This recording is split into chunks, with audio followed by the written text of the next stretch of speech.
The war had already taken too many lives. Westeros was bleeding.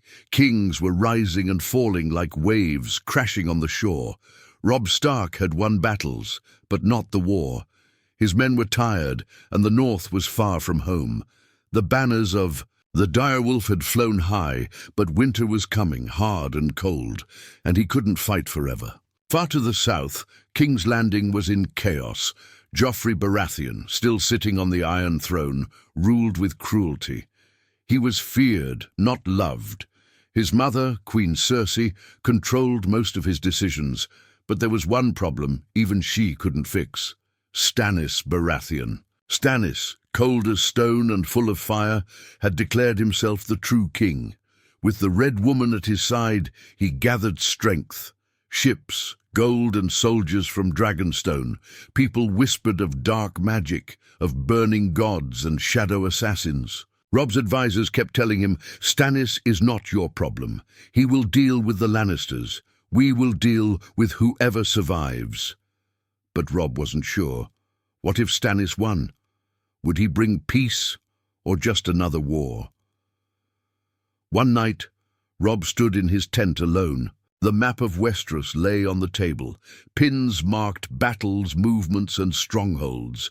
He stared at King's Landing and then to Dragonstone.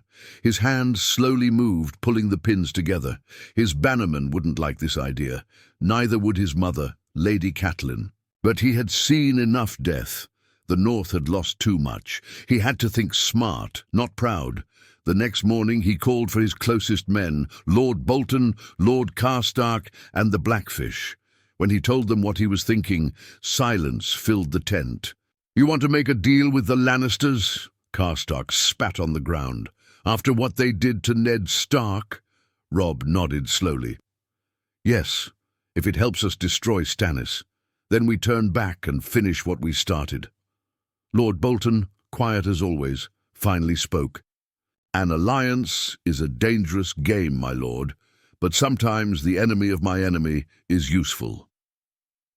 Meanwhile, in King's Landing, Tyrion Lannister was doing what he did best, planning, drinking, and trying not to die. He had learned of Stannis's growing army. The Blackwater would soon run red. Tyrion knew Joffrey was too arrogant to see the danger, Cersei too stubborn, so he acted. He sent a raven to the north. Secret words. A proposal. If Robb Stark would march against Stannis instead of Lannisters, the crown would offer peace. For now. They could even recognize the North's independence after the war. When the raven came to Robb, he read the words in silence. A part of him didn't trust it. But another part, the part that missed his father, his sisters, and home, wanted this war to end. He sent his answer. They would fight Stannis together. But the moment the war was over, the alliance was done. And so, two boys who were never meant to stand on the same side, one proud and cruel, the other noble and tired, became allies. When Cersei heard of it, she lost control. "You want Starks in our camp? Wolves marching through the gates of King's Landing? You've gone mad, Tyrion." But Tyrion knew better. "Stannis will kill us all, mother. Better a wolf in the den than fire in the sky." So the message was sent. Supplies were shared, battle plans drawn, and from the shadows, Melisandre watched flames dance in her temple. She whispered, "The false kings gather. Let them burn together." The game had changed, not with blades, but with ink and parchment. For the first time in years, Robb Stark and Joffrey Baratheon were on the same side. But how long could such a fragile alliance last? Robb Stark rode through the Riverlands with a face carved from ice. Word had spread quickly. The young wolf had agreed to fight beside the Lannisters. His bannermen were furious. Whispers of betrayal filled the camps. Men who had cheered his victories now questioned his honor. Lord Karstark refused to hide his rage. "You spit on your father's name by trusting those who murdered him." Robb turned to him, his voice quiet but sharp. "I haven't forgotten what they did, but I won't avenge one death by letting thousands more follow. Stannis is rising, and none of us will survive if we keep fighting each other." But deep down, even Robb knew this was a dangerous game. The Lannisters were snakes, and he was walking into their den with his eyes half closed. In King's Landing, the alliance was no less controversial. When Robb's riders arrived at the gates to meet with their southern allies, the city nearly boiled over with anger. The gold cloaks stood stiff. The small folk spat at the northerners from behind gates. They hadn't forgotten the war, the dead, the fear. Inside the Red Keep, Joffrey stood in his throne room with a smirk stretched across his young, cruel face. He didn't trust Robb Stark. He didn't respect him, but he needed him, and that boiled his blood. Robb didn't come to the meeting himself. He sent his mother, Lady Catelyn, and the Blackfish to speak on his behalf. When they entered the court, Joffrey sneered, lounging on his iron chair like a bored child. "So, the wolves come crawling to the lion," he mocked. Catelyn stared at him, unshaken. "The wolves and lions will stand together for now. But remember, my lord, wolves do not forget." Tyrion chuckled under his breath from the side. "And lions don't forgive. Shall we move to something more useful than insults, your grace?" It was Tyrion who brokered the terms. The Starks would help defend King's Landing. In return, the Lannisters would promise peace and allow northern independence after the war. It was a lie, of course. Tyrion had no intention of honoring it. He knew Cersei wouldn't. Joffrey certainly wouldn't, but it bought them time. The battle plans were drawn quickly. Stannis' fleet had already left Dragonstone and was sailing toward Blackwater Bay. Davos Seaworth would lead the ships. Melisandre would remain behind, preparing her fire rituals. She had seen it in the flames. One king must die, and another would rise. Back in the north, Robb prepared his forces. He wasn't marching into the city yet, just far enough to strike Stannis' army from the rear when the time came. The idea was simple. Surround Stannis' forces at Blackwater Bay and crush them with fire from the front and steel from the back. But nothing in Westeros was ever simple. Sansa Stark, still held hostage in King's Landing, was stunned when she heard her brother had allied with Joffrey. She didn't know whether to be terrified or hopeful. Every day she endured Joffrey's twisted games, wondering if this war would ever end. Maybe now. Maybe this would bring her freedom. Or maybe it would get them all killed. One night, Cersei met privately with Littlefinger in her chambers. Her voice was tight with worry.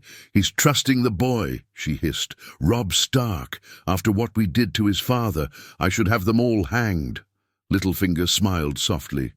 "You could, or you could use them." "And then betray them?" she asked. His smile grew colder. "Is there any other way to play the game?" As the day of the battle approached, Robb sent a raven with a final message to the crown. "If you cross us, there will be no second chance." It arrived in Tyrion's hands. He read it, sighed, and tossed it into the fire. On the coast, Stannis stood aboard his ship staring into the fog. He didn't fear Joffrey. He didn't even fear Robb Stark. His war was against sin, against lies, against the false kings who poisoned the realm. "The night is dark and full of terrors," Melisandre had told him. Now he would show the world why. At dawn, the ships began to sail, and in the distance, hidden behind hills and trees, the wolves of the north waited in silence, ready to strike beside the very house that murdered their kin. The trap was set. But trust was thin, betrayal close, and the flames of war rising fast. The air was heavy with smoke and salt as Blackwater Bay prepared to host a massacre. Stannis Baratheon's fleet cut through the waves, a black wall of warships sailing strong and silent toward King's Landing. His banners flapped in the wind, the crowned stag in flames, while his soldiers whispered prayers to the Lord of Light, hoping the Red Woman's magic would protect them. On board, Sir Davos Seaworth watched the coastline grow clearer. His gut twisted. The city looked quiet, too quiet. He didn't trust it. He didn't trust wildfire. And he sure as hell didn't trust shadows that killed kings in their sleep. But orders were orders. Stannis had one goal: tear the lion from its throne, and burn the crown until it melted. Inside the Red Keep, Tyrion Lannister prepared the defense. He had turned the bay into a trap, wildfire hidden in the water, chains ready to rise and trap Stannis' ships, archers on the walls. And now, thanks to this cursed alliance, the Stark forces hidden in the woods, waiting to strike from the rear. Everything was set, but something was wrong. Tyrion stood at the map table, staring at the markers. "Where is Robb Stark's signal?" he muttered. They were supposed to light the ridge. They should have moved by now. Varys stood in the corner, hands folded. "Perhaps the wolf is having second thoughts." Tyrion clenched his teeth. He wouldn't. He knows if Stannis wins, the North burns too. But even as he said it, doubt crept in. Far from the city, Robb Stark waited in a grove of dead trees with his army. The air was still. Horses snorted. Men murmured nervously. Everyone was on edge. The plan was to strike once Stannis had committed all his forces to the bay. A knife in the back, while the Lannisters fought from the front. But Robb hadn't given the signal. His men waited for his command. But he stood still, staring at the city in the distance. His jaw locked. Next to him, the Blackfish whispered, "Now is the time." "Robb, you have to act." But Robb didn't answer. His thoughts weren't on the battlefield. They were on Sansa, on Arya, on their father's head rolling in front of a crowd, on Catelyn's tears and the Red Keep's cold walls. He hated the Lannisters, every single one of them, and now he was supposed to fight for them. Beside him, Lord Bolton studied Robb carefully. "Too carefully, Your Grace," Bolton said softly. "Perhaps you've grown tired of playing ally, perhaps you're wondering what would happen if you let both armies bleed each other dry." Robb turned sharply, his eyes narrowing. "Say what you mean, Lord Bolton." Bolton gave a small smile. "Only that, if both Stannis and the Lannisters fall, the North could rise without challenge. We wouldn't need to fight for scraps. We'd take the whole table." Robb stared at him, horrified. "That's not the kind of king I want to be. But it's the kind of king that survives," Bolton replied. Robb walked away, disgusted. He knew Bolton was dangerous, but he didn't realize how deep that ambition ran. He needed to be careful, even among his own. Back at the bay, the first fires erupted. Tyrion gave the order. Wildfire lit the sea like a second sun. Green flames exploded beneath Stannis' ships, sending men screaming into the water. One of the great galleys burst into pieces, its mast spinning through the air like a burning spear. But Stannis didn't flinch. He kept marching forward. His men landed on the shore. Siege ladders rose against the walls. The battle had begun. Joffrey, of course, was nowhere to be seen. He had abandoned the front lines the moment the fire started. Cersei dragged Sansa into Maegor's holdfast, gripping a vial of poison, whispering about mercy and monsters, and still no sign of the northern army. Tyrion realized he had been left alone. "They're not coming," he whispered, blood draining from his face. In that moment, he understood. Robb Stark was watching them all burn, letting the war tear itself apart. A calculated move, a cold one, just like his father might have done, but he was wrong. Just as Stannis' forces breached the gates, the hills behind them lit up with flame, the Stark banners blazing in the night. The wolves had arrived. With a roar that shook the sky, Robb's cavalry smashed into Stannis' rear guard. Horses galloped, blades sang. The beach turned red with blood. Stannis' army was caught between fire and steel, crushed from both sides like a hammer and anvil. Robb had waited for the perfect moment, not out of hesitation, but precision. Inside the Red Keep, Cersei dropped the poison. Tyrion smiled bitterly. The North came after all, but something inside him whispered, at what cost? Because this alliance was never meant to last, and now the war had truly begun. The sun had barely risen, but the dead already blanketed the shores of Blackwater Bay. The battle was over. Stannis had lost. His men had fought like demons, charging the gates, climbing the walls, dying by the hundreds. But caught between wildfire and the North steel, they had no chance. Davos's ship had gone up in green flames. The Red Woman's prophecies had failed. Stannis had vanished into the fog. retreating with what little remained of his army. Robb Stark stood over the battlefield, his sword stained red, his face unreadable. He had done it. He had fought beside the Lannisters, saved King's Landing. And now he felt more like a fool than a victor. As he walked among the corpses, his men gathered behind him. Lord Karstark refused to look him in the eye. He hadn't forgiven this alliance. Not even after the battle. "You saved the boy king," Karstark said with disgust. "Your father died in that city and now you protect it." Robb didn't answer, because he knew it was true. In the Red Keep, celebrations had already begun. Too early.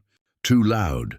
Joffrey paraded through the throne room like he had won the war himself, barking orders and demanding statues be built in his name. He didn't thank Robb Stark. He didn't even speak of him. The crown took all the credit, as it always did. Cersei watched with a glass of wine in her hand, her lips tight.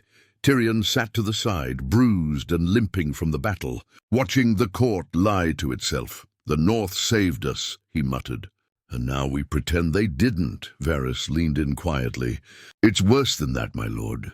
Some in the court are already whispering that the Starks are too powerful now, too bold, too close to the gates." Tyrion's stomach turned. He had seen it before, allies today, enemies tomorrow. And in this game, no one stayed safe for long.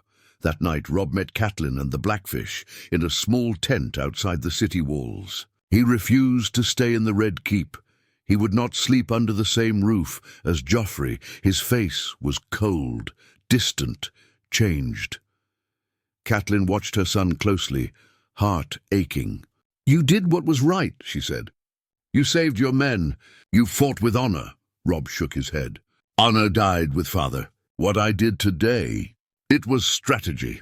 Nothing more." The Blackfish lit a candle. "Now we hold the advantage. Stannis is broken. We could march north, take back Winterfell, end this war on our terms." But before Robb could answer, a messenger entered. Pale-faced, he handed Robb a sealed scroll. Robb broke it open and read in silence. Then he crushed the parchment in his fist.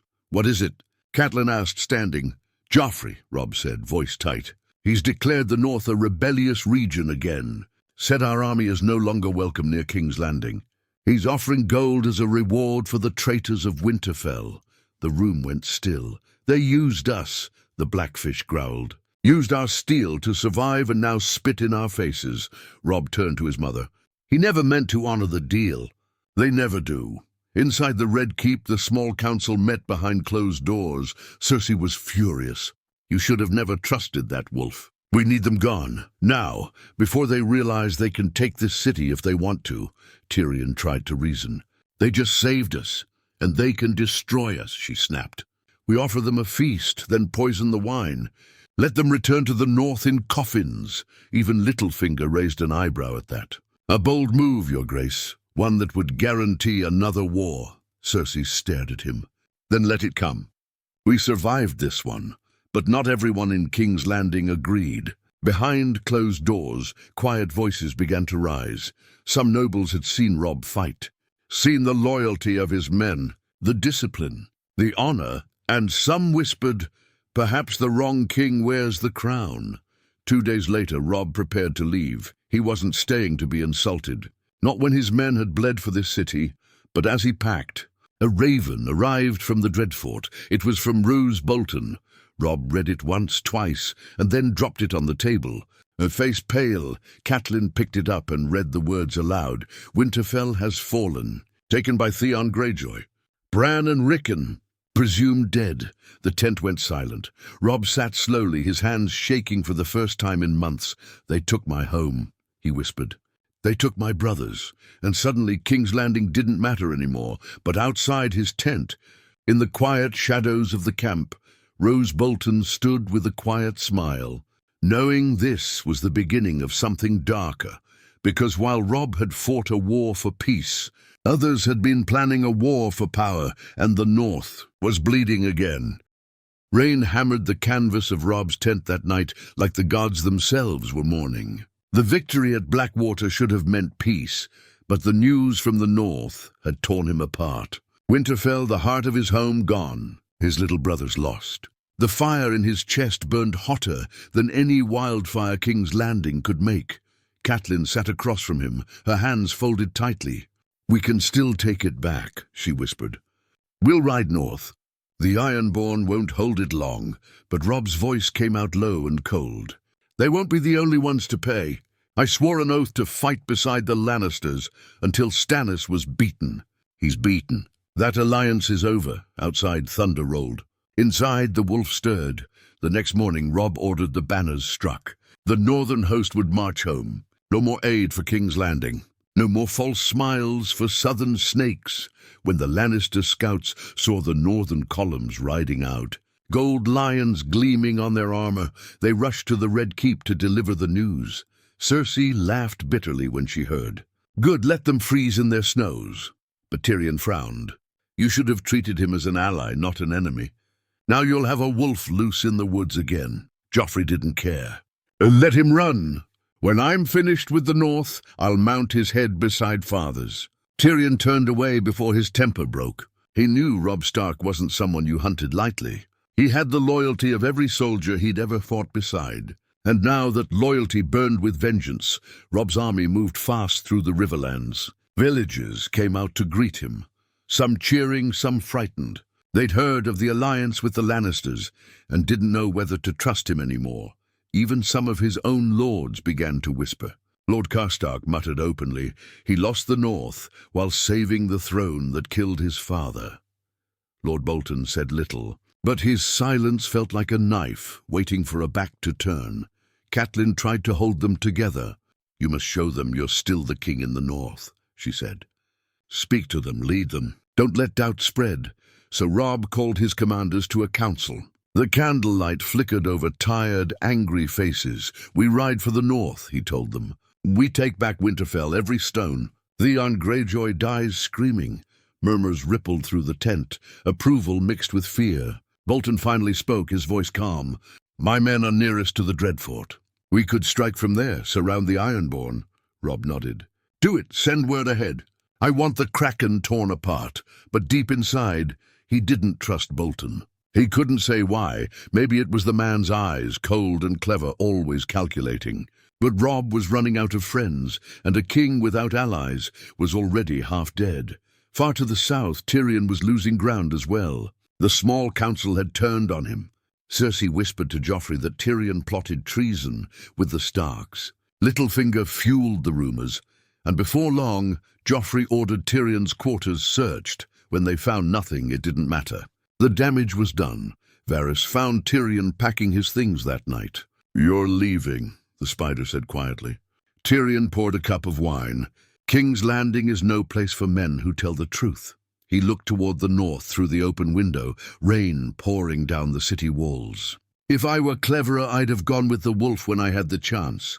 Meanwhile, Stannis was not dead. Somewhere beyond the Stormlands, in a broken camp of burned tents, he sat staring into a brazier's embers. The Red Woman's voice was low and sure behind him. "The flames show me your path, your grace. Fire consumed your fleet, but not your destiny." "My men are gone," Stannis rasped. "My ships burned."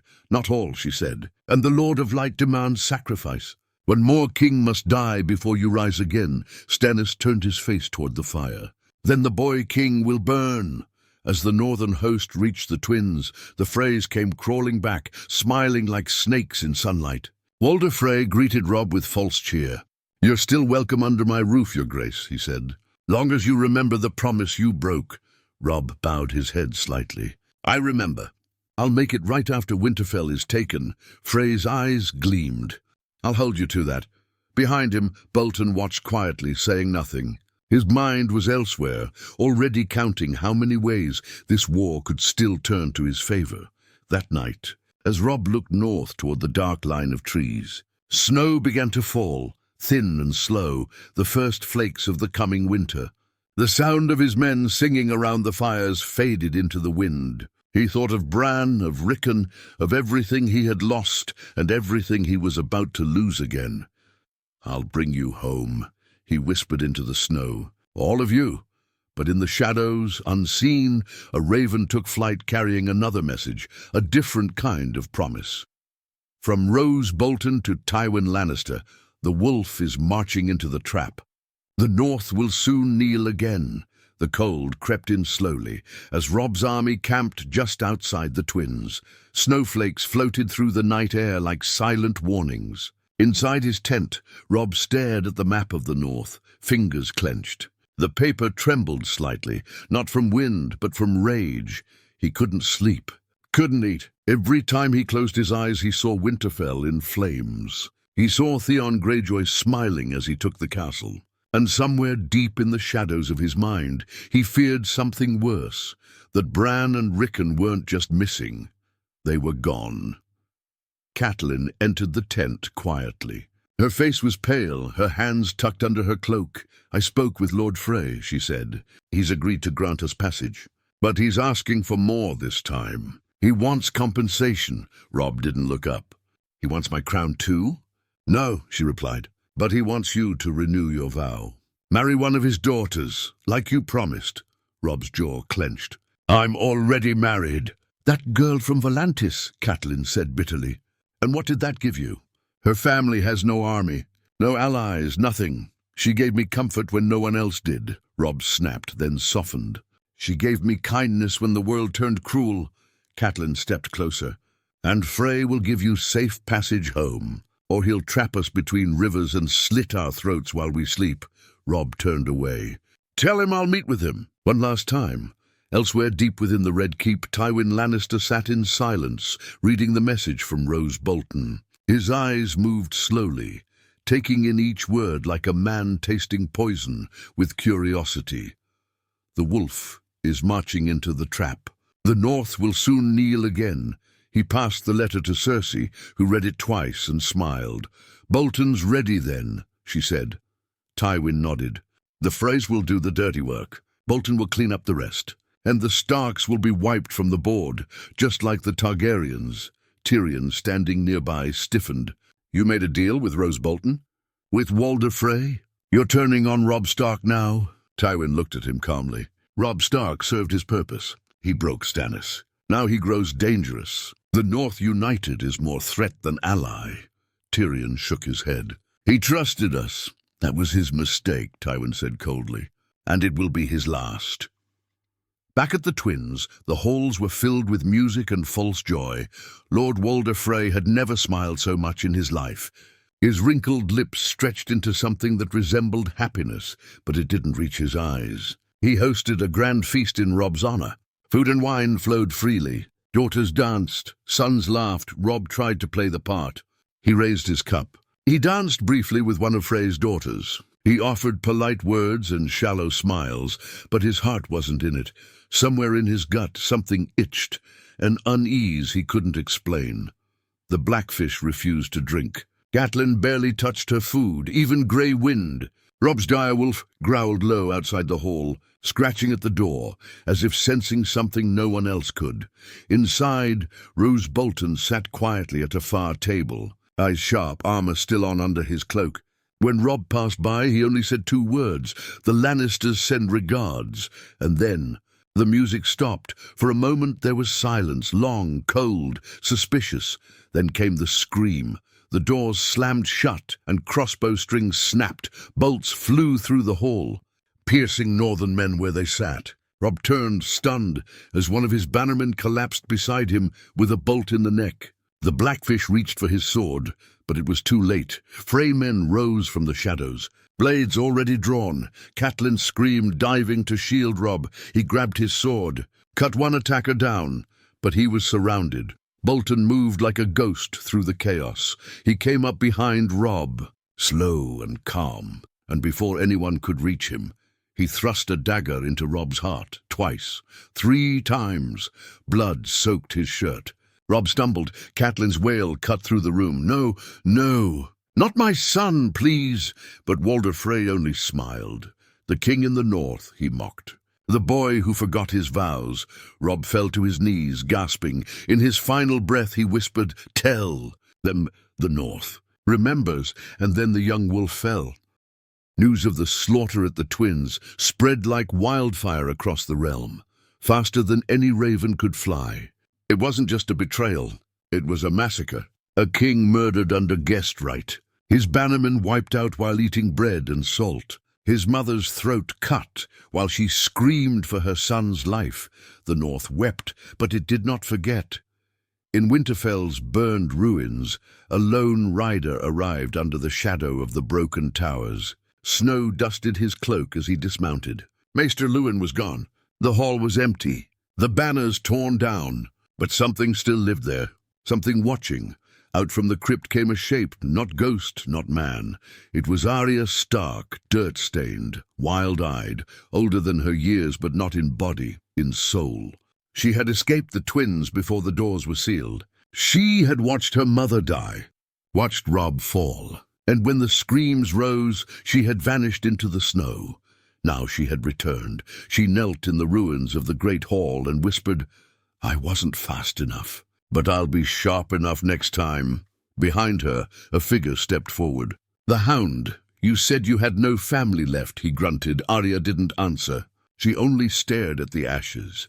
"They think the wolves are gone," she said. "Let them." In the south, Joffrey danced at his wedding feast, with a cup of wine in hand and a twisted smile on his face. He laughed when he heard about Robb's death. "The wolf pup didn't even howl," he bragged. "They should have sent his head with the next tax shipment." Sansa Stark stood at the edge of the hall, her hands clenched so tight her knuckles turned white. Tears burned behind her eyes, but none fell. They had murdered her brother, her mother, and now they toasted to it. But behind her, Tyrion stood still, watching her. He hadn't smiled, hadn't clapped, and when Joffrey tried to make a joke at her expense, Tyrion stepped in between them. Joffrey snarled, "What are you going to do, imp? Slap me like last time?" Tyrion leaned close, voice like ice. "You think you've won? You've only fed the fire." That night Tyrion left the feast early and locked his doors. He didn't know when the fire would come, but it would, one way or another. At the Dreadfort, Roose Bolton sat in silence, watching the flames in his hearth dance. He was Warden of the North now, a gift from the crown for his betrayal. But even as he wore the title, he knew it was not his alone. His bastard stood behind him. Ramsay, wild, cruel, unpredictable. "They fear me," Ramsay said, grinning. "They say I flay men for sport. Shall I prove them right?" Roose turned slowly. "We don't need fear right now. We need obedience, and if they won't give it, then we flay them," Roose replied, but he knew deep down this alliance with the crown wouldn't last. The Lannisters would never trust a traitor, not for long, and the North would rise again. The wolves were wounded, but not extinct. In the Riverlands, the Brotherhood without banners found the body of Lady Catelyn floating downstream. Cold, pale, throat slit wide, they burned her. Or tried to, but the fire refused to take her. Beric Dondarrion placed his hand on her chest and prayed, and when he opened his eyes, she was breathing again, but it wasn't Catelyn anymore. She opened her eyes and screamed without sound, only rage. From that day on, she was called Lady Stoneheart, and she remembered every man who had smiled during the Red Wedding.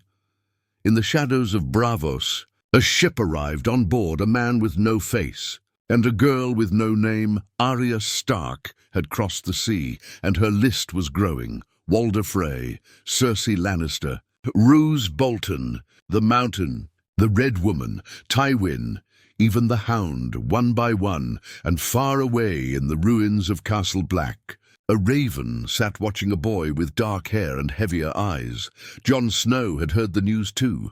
He knelt in the snow and said nothing, but Ghost howled beside him, a sound of mourning that echoed across the frost-covered fields. His brother was dead. His mother too, and soon. The wall would no longer be high enough to stop what was coming. Winter had come to the north. Snow covered the roads like a burial shroud. The rivers had frozen, the trees stood bare and skeletal, and yet deep in the coldest corner of Westeros, something was stirring. Something ancient, something angry. House Stark had fallen in the eyes of the world. But the world had always underestimated wolves. Atop the walls of Winterfell, banners now flew with the flayed man of House Bolton. Ramsay roamed the halls like a king, dragging screaming women into chambers and releasing them broken. His hounds were fat with meat. He burned the godswood for warmth and mocked the old gods. But even Ramsay, cruel as he was, knew fear, because sometimes, late at night, he heard whispers in the snow, footsteps where no man walked, a howl that made his hounds whimper and hide, and a name, always that cursed name, spoken like a ghost through the frost. Stark. Far to the south, in the Red Keep, Joffrey lay dead. His face had turned purple before it froze. His mouth foamed. His fingers clawed at the sky. The wedding feast had ended in screams. Cersei wailed like a mother who had lost everything, but beneath it there was madness and vengeance. Tyrion stood accused, chains around his wrists. Sansa vanished, the court trembling. But deep in the shadows, Varys moved like a spider in the web, already pulling strings. He knew the true war was no longer for thrones. It was for survival, because a storm was coming. Walder Frey, arrogant and aging, sat on his throne at the Twins, sipping wine and boasting about the Red Wedding to anyone who would listen. The halls were cold, most of his sons drunk, his daughters ignored. When the girl arrived, he barely looked at her. A new servant, perhaps, one of many. But when the wine turned to blood in his throat, he grabbed his chest and fell to his knees. She pulled off her face and whispered, "The North remembers." Arya Stark slit his throat with the same blade her mother had died under. She didn't cry. She smiled. In the Riverlands, Lady Stoneheart carved her path in silence. The brotherhood without banners was no longer merciful, no longer fair. They hanged Frey after Frey, traitor after traitor, no trials, just rope. At every tree where a Lannister or Frey body swung, a banner was left behind, a torn direwolf stitched crudely with red thread, a warning. The dead Starks were not done speaking. At Castle Black, Jon Snow stood at the edge of the wall, watching the blizzards roll in like an ocean of white death. Ghost paced beside him, teeth bared. Sam brought him a letter, sealed in black wax. Jon read it. His face did not change. "What is it?" Sam asked. Jon turned away. "Arya lives." He said it with a strange kind of wonder and fear. "She's in the Riverlands. She's killing them." One by one, Sam blinked. "Then it's not over?" "No," Jon said quietly. "The North still fights, just in a different way. Roose Bolton ruled from the Dreadfort now, but he was not at peace. The North did not bend to flayed banners. The small folk gave no loyalty, only silence. The lords offered cold smiles and warm daggers. He trusted no one, not even his son, and he shouldn't have. One night Ramsay brought him a gift. "A girl," he said. "The missing Stark girl. Sansa found her wandering near the neck." Rose leaned forward. Sansa looked up, bloodied and bruised, but defiant. "Is it truly her?" Rose asked.